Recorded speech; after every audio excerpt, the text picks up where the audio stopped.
I'm reminded of an anecdotal story of a conversation between an astronomer and a theologian. And the astronomer was complaining to the theologian that he doesn't understand why theologians get so technical in their doctrines and their explanations as to the study of who God is. And so he started complaining. I don't know why you get into all the doctrines of predestination with supralapsarianism and intralapsarianism and sublapsarianism and so on. To me, theology is simple. It's the golden rule. Basically, do unto others as you would have them do unto you. And the theologian thought for a minute, and he said, I think I understand what you're saying, because you astronomers are always waxing eloquently about the exploding novae, pulsating quasars, and all sorts of astronomical perturbations, when to me, it's as simple as twinkle, twinkle, little star. I think in both arenas, I think people tend to try to simplify theology and people try to simplify the natural sciences. And these are quite complex arenas of study. And it's important for us to recognize at the outset, as one is considering the infallible God and the other is considering his infallible creation, we are both fallible. So we are fallible creatures trying to study and trying to learn more about that which is infallible. And so today, I want to briefly have something of a brief survey of the relationship between Christianity and science. There's been a growing antipathy between the two, as I have witnessed, and as I'm sure we all understand. And we have said that part of that began with the Kantian revolution. Basically, Kant said that we can't get to the knowledge of the existence of God because we can't perceive him, and so on. And so throughout theoretical thought, basically the existence of God, the truth of the existence of God is ultimately unknowable. But this actually has its roots a little bit further back.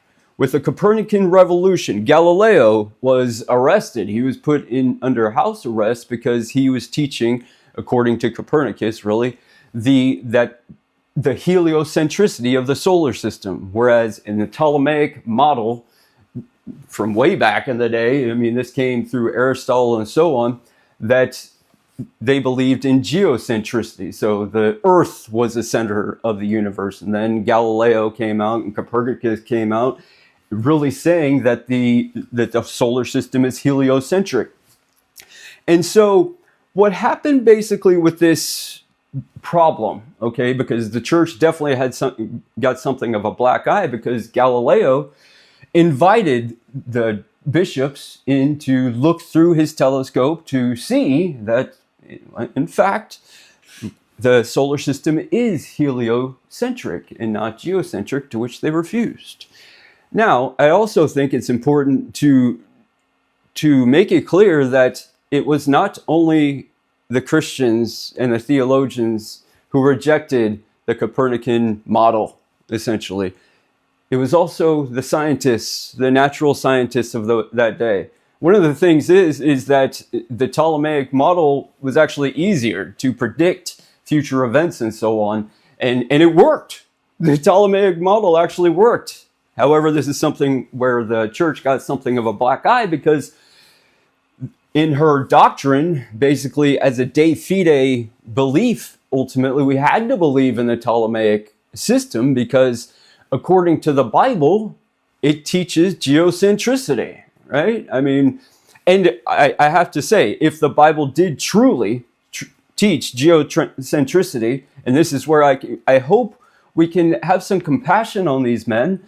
If the Bible truly did teach geocentricity, all the Galileos in the world, all the Copernicuses in the world could tell me that it's heliocentric, and we would reject them entirely. However, what the problem was that, in the Bible it says the sun rises and the sun sets. And so we extrapolated from that, we concluded from that therefore the solar system, the universe, is geocentric. Ultimately, the Earth is the center of the universe, where, and obviously this later changed, and so, but what the Bible is saying, okay, the problem really was the conclusions based on what the Bible was saying.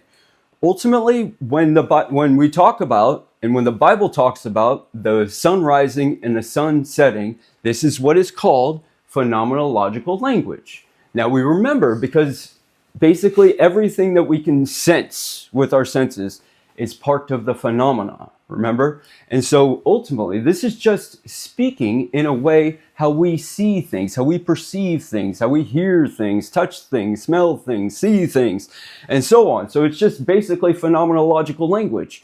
And so, again, the scientist laughs at this whole thing.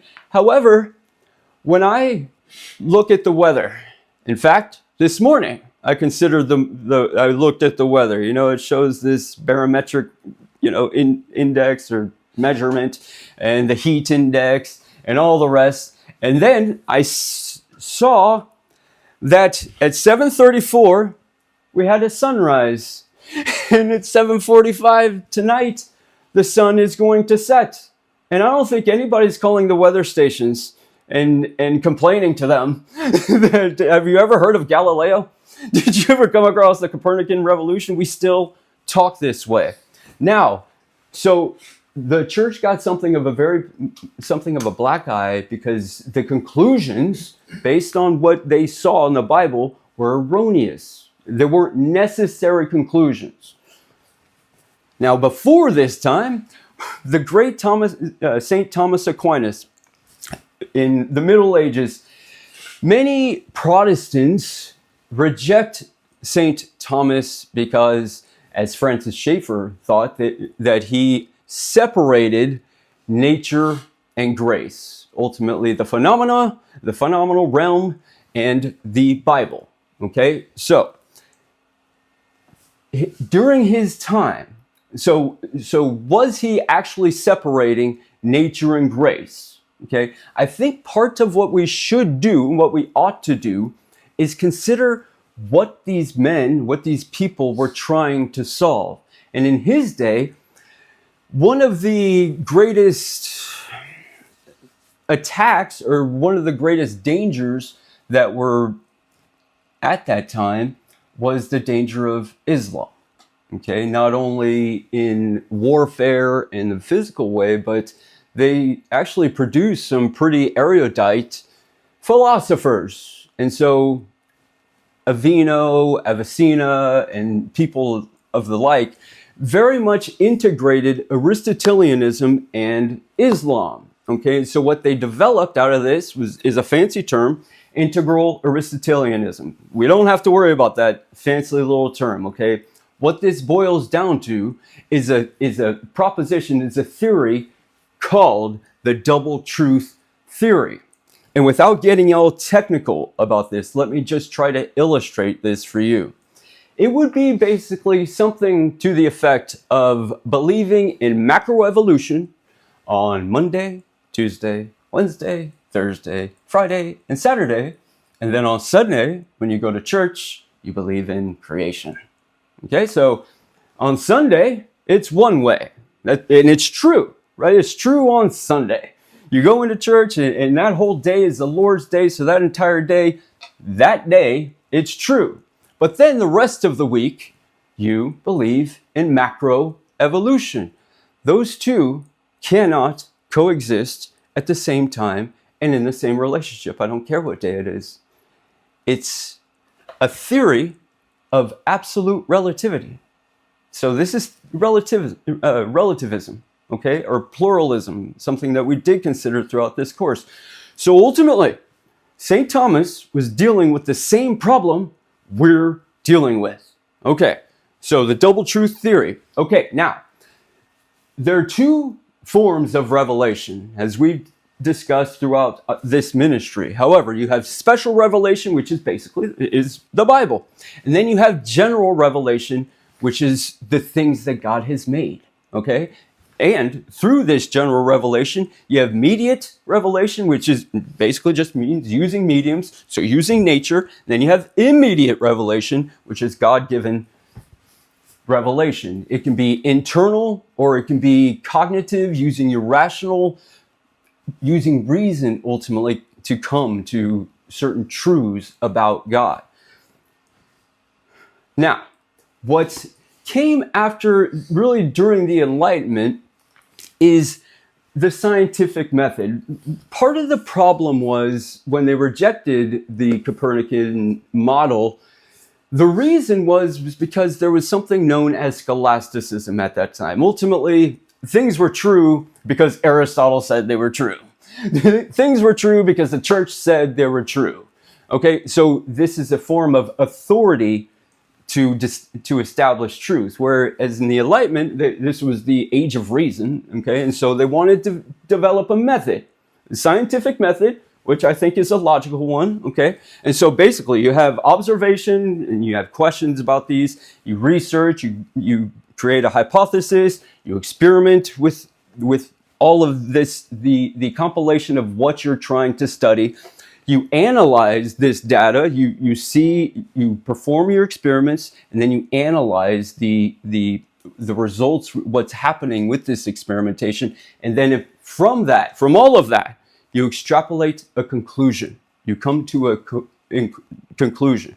Now, this method ultimately involves induction and deduction. Okay, induction is basic, and you can see it on the screen, but I'm just going to try to explain it to you in layman's terms, essentially. Okay, when you induce, that's when you bring all of these different data bits, all of these different phenomena into a laboratory or whatever it is.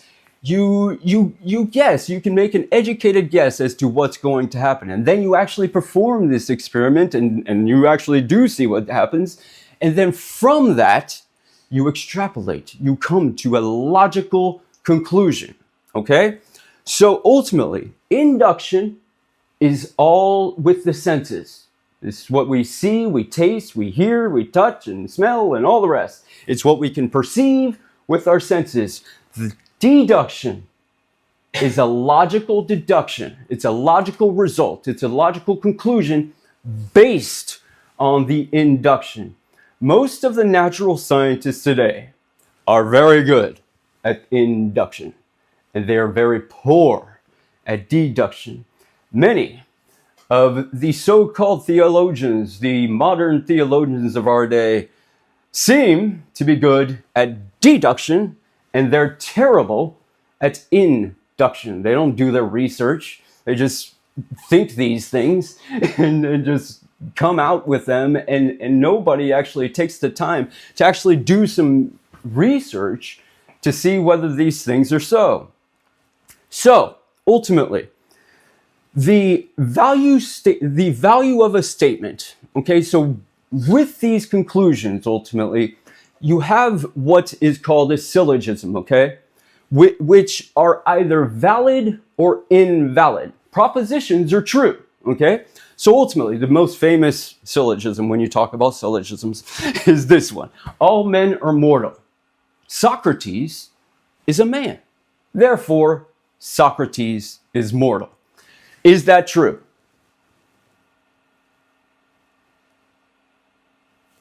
No, I just told you. Syllogisms are neither true nor untrue. They're either valid or they're invalid. So basically, how a syllogism breaks down is essentially three different parts. All men are mortal is the major premise. Socrates was a man is a minor premise. The conclusion, therefore, Socrates is mortal. This propositional statement, therefore Socrates is mortal, is only a logical deduction if these two premises are true. Is it true that all men are mortal?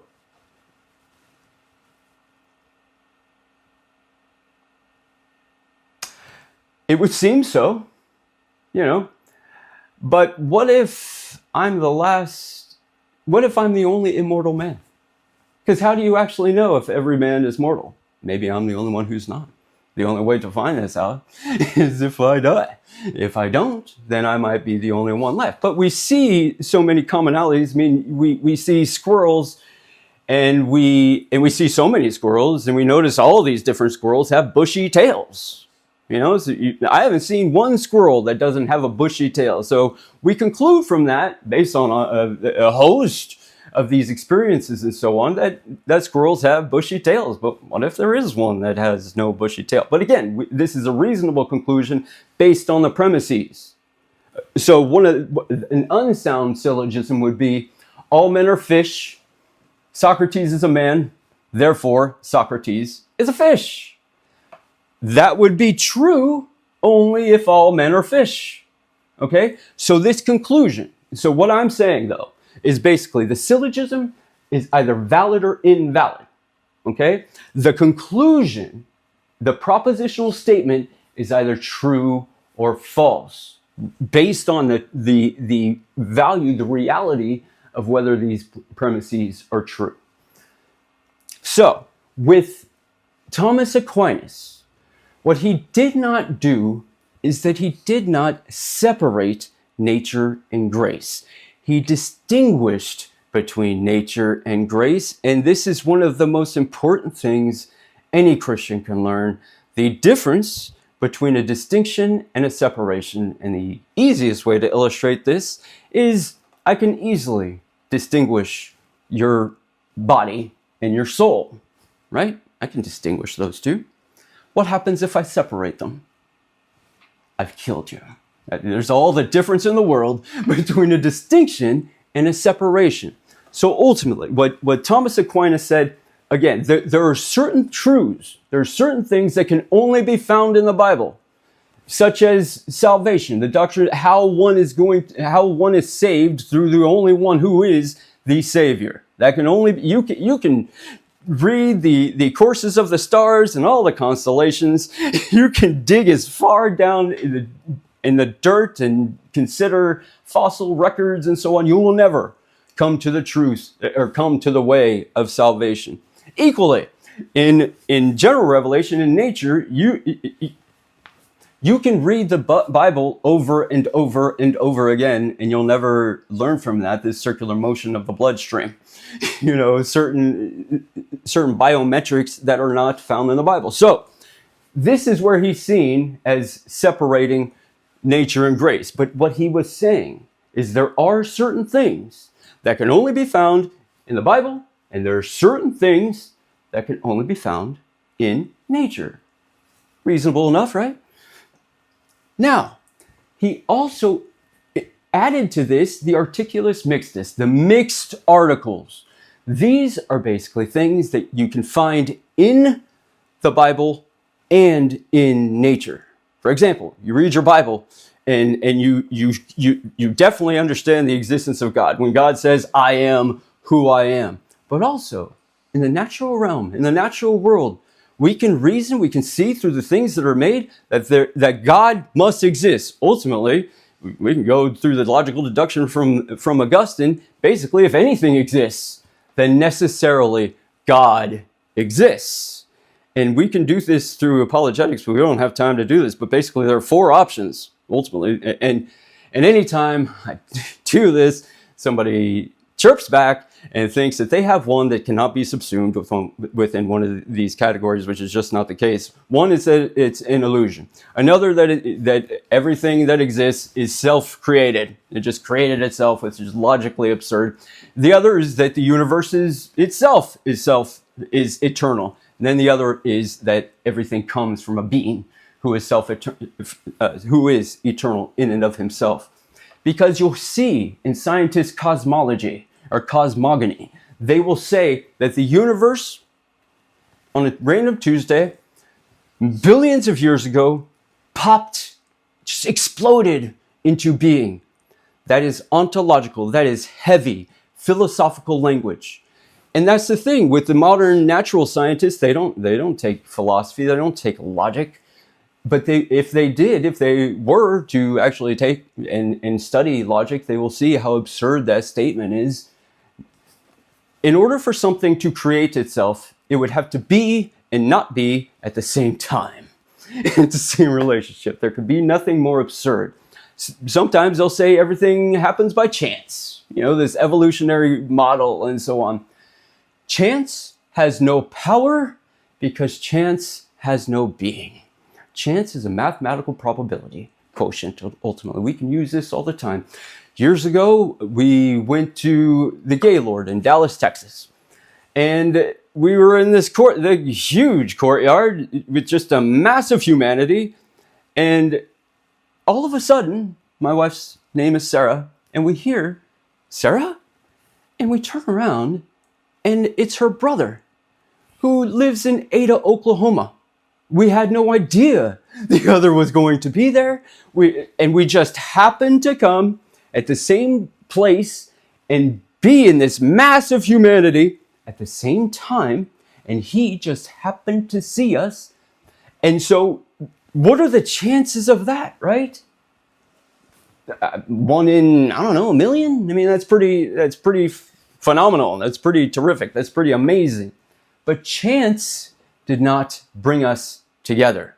So ultimately, again, what Thomas Aquinas did was distinguish nature and grace, never separate the two. This is very important for the Christian.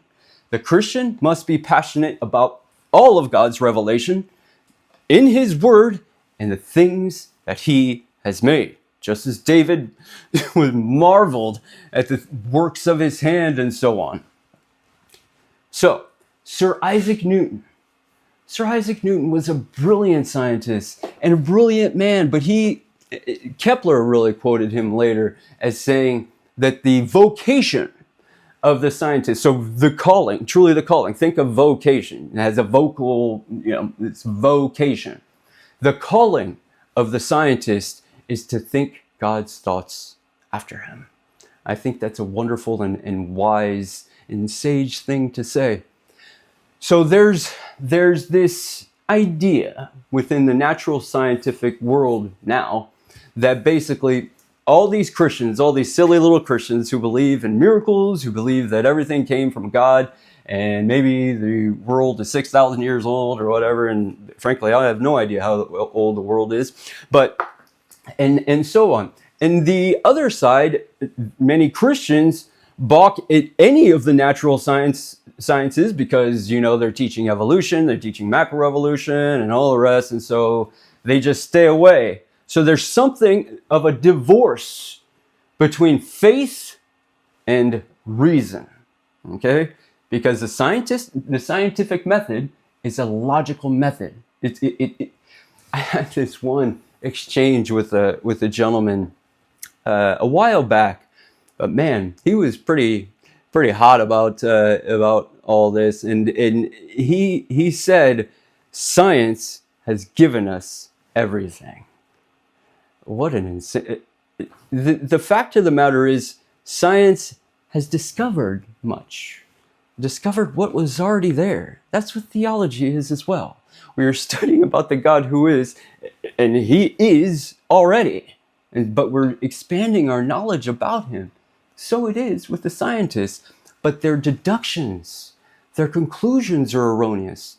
Again, they see the starry hosts above, they see the earth beneath and so on, and they see the vast expansion of the stars. They're so many light years away, and so how could they, and they keep on going further and further and further, and so they time this, and so, they find it reasonable that there must have been some sort of explosion, so the universe exploded into being. The premises might be right. The conclusion is illogical. It's truly absurd. On the other hand, there's a sense in which many, I have to say, it's almost exclusively with the Protestants. There's this mystical faith, ultimately this leap of faith. After going into the 20th century, many theologians, you see Thomas Jefferson doing this. He had his own version of the Bible where he stripped it entirely of the miracles of Christ. And take away the miracles of Christ, you take away the historical Christ.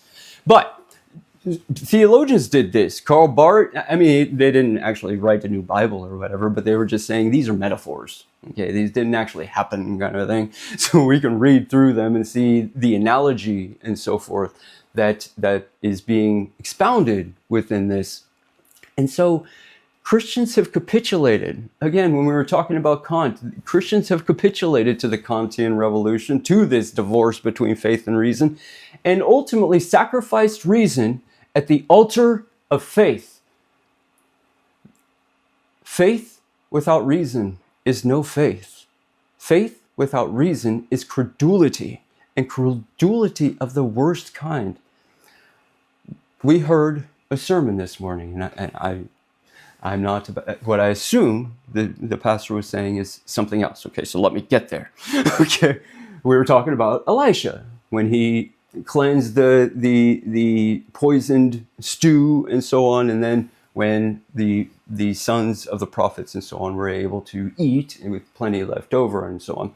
And what he was articulating was that when God commanded this, it was not Elisha's logic, neither was it his intelligence that caused this miracle. It was his obedience to God. Now, I want to ask a question before, again, I give you what I think the pastor was actually getting at. Is it logical and is it intelligent to obey God? I would say it's absolutely illogical and unintelligent, absolutely stupid to disobey God. Now, when we come to a fork in the road, when we come to something that does seem illogical or unreasonable, ultimately throw flour in it and it won't be poisoned any longer. Well, that's when we actually do realize that his thoughts are not our thoughts. His ways are not our ways. Therefore, it is absolutely logical and reasonable. It would be absolutely absurd and illogical to disobey him. So again, faith and reason have always been married to each other. This union is inseparable. You might not be able to understand it. And that's the thing. We will never exhaust the nature of who God is in theology. Neither will we exhaust the phenomena. In this life anyway. Probably not in the other as well. We are fallible creatures trying to understand an infallible revelation.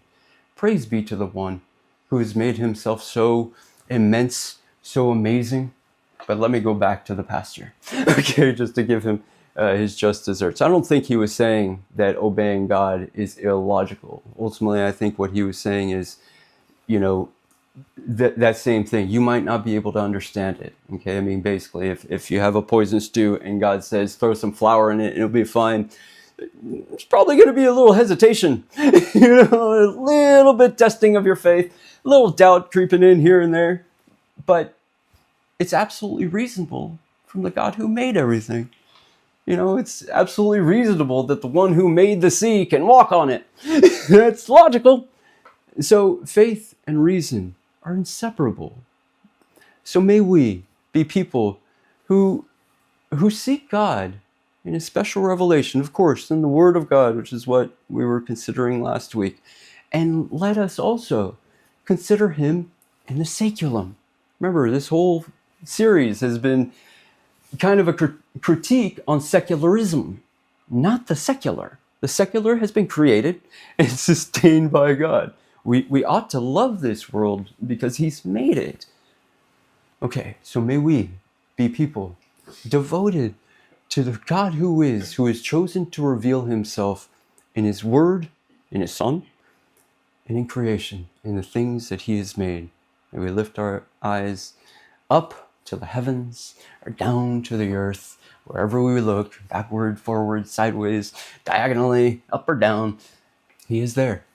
He is all around us. So may we find him in his word and in his creation.